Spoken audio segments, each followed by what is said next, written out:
How tight was money? Way tighter than I realized. When I was officially a professional race car driver, I was then informed that I was making more money than my parents at 16.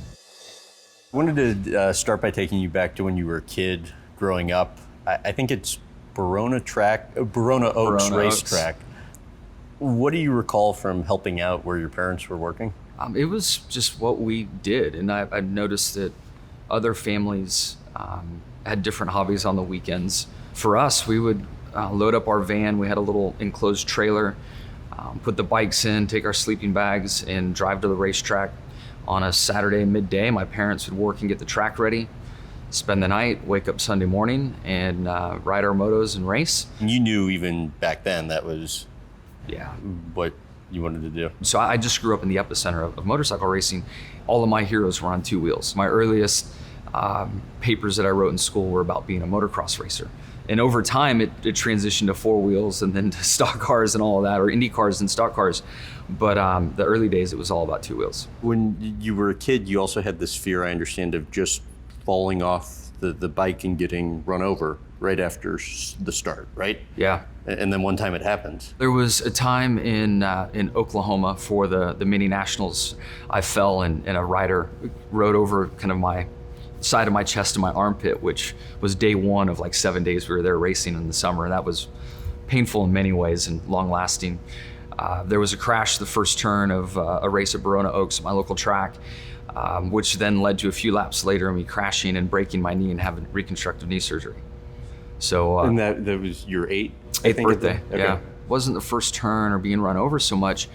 I was on a small bike and the jumps were built for bigger bikes, and some of the faster kids in my class were brave enough to try these, and I didn't have that bravery to send it off the jumps. And at a certain point in my career on bikes, it kind of held me back and kept me from moving forward. I think it was 12 years old, your dad makes you just stop racing because I think people you guys knew were getting injured and I was super injury prone. I mean, I broke so many bones, had reconstructive knee surgery being probably the worst. There were some fatalities in and around the sport with kids at a young age from head injuries, broken bones, very common, an occasional helicopter ride out for kids at the racetrack. And that would always put it in perspective. How did you feel when your dad made you stop?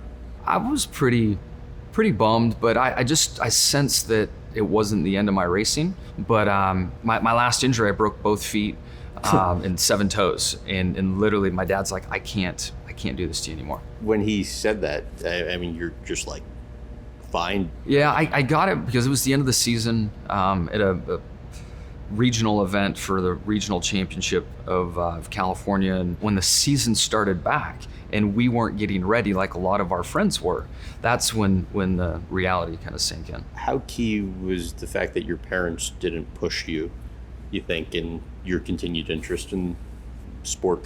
It was a big part of it, and I remember watching other parents, push hard. I mean, so hard that I recall my dad jumping in a truck with another father and going for a drive just because he didn't like what he saw. And I remember some of those moments and just feeling sorry for some of these kids that had the overly aggressive parents pushing them.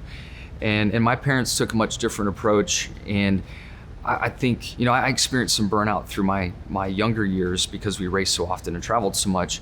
But, I look back at these prodigies, if you will, that hit burnout at 14 and just walked away from the sport altogether. Your first truck race when I think it was at San Diego Stadium, heard you had quite the celebration after that. I did. I won the heat race. Mind you, I think I'm 16 at this point, racing against heroes like Ivan Stewart, Rick Johnson, Walker Evans, these iconic names of motorsport. I win the heat race, and I had to deal with my dad that if I won, I could have a party at the house. Because you'd apparently been asking forever to have leave the racetrack like that and have everybody back. But I mean, we're teenagers, so my dad's like, no chance. And my dad threw out this, what he thought was an unobtainable goal.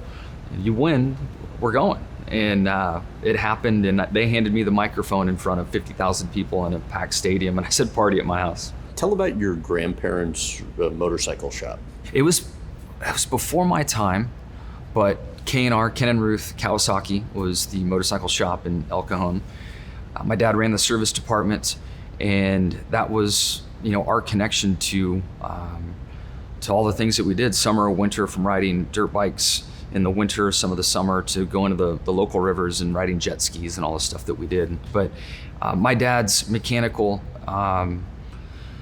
ability was really kind of developed there, and he didn't race professionally, but was in racing because of the motorcycle shop. So it was really kind of the starting point for my career. If not for Vietnam, how do you think your dad would have fared as a professional racer? Yeah, he was just getting a start and was drafted to the Vietnam War. And when he returned, it just, that opportunity kind of passed him up with a manufacturer that was interested, and it was time to go to work. I believe he drove a truck. I think your mom drove a bus at some point. How do you think their professional experiences influenced you? Through watching them get up really early to go to work countless hours, to then spend any spare moments they had on their children and taking them racing and help us, chase our dreams, just showed me how hard you have to work to get ahead. And it's not that we were ever ahead. My parents worked their tails off for a low wage, if you will. And I think that was all instilled in me, in the way I work, and I can't sit still. And I've always outworked the people I've raced against or been around. I think I got that because of their journey. What do you think you learned from each of them? My dad was put a smile on your face, and even when you don't want to, and work through it. And then my mom, very much just the kindness, and both are very kind, but there's no one like mom, and my mom has the biggest heart. So I think the balance of those two are who I am today. How tight was money? Way tighter than I realized. When I was officially a professional race car driver, I was then informed that I was making more money than my parents at 16. You didn't see it at the time? I didn't. Anything we wanted, we had, and we were very simple minded. We just wanted to ride our dirt bikes, and then in the summer go play on the water, the lakes and rivers. We didn't have the nicest house, but we worked hard on it, and through my dad's connections in construction, we continued to upgrade our house. And it didn't have enough rooms, right? No, it didn't. First, it was just 4 of us, and then we built a garage so that my dad could be a professional, kind of be a crew chief and look after a racing vehicle. And then when my youngest brother was born, we needed another room.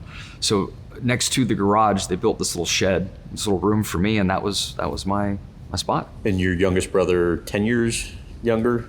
Or being I was pleasant surprise. Probably a bit more than that. As I recall, on the edge of going into high school, and our parents sitting us down and saying, by the way, you're gonna have a baby brother soon. And I was like, what? You're kidding me. There's no way. So as you mentioned, didn't have the fanciest house, but you guys had all of the toys. Yeah. How do you think that impacted you? It took work to maintain those vehicles. So my spare time was dedicated to trying to help and take care of that stuff. But I think most importantly, my parents had a line in the sand that your behavior, your grades, how you conduct and carry yourself, all of that equals these toys that you love so much. And I'm trying to now kind of replicate that with my kids. Granted, our means are much different, and we have access to far more, but you better get the basics right as a student, as a sibling, as a child, and do all of that to earn that opportunity.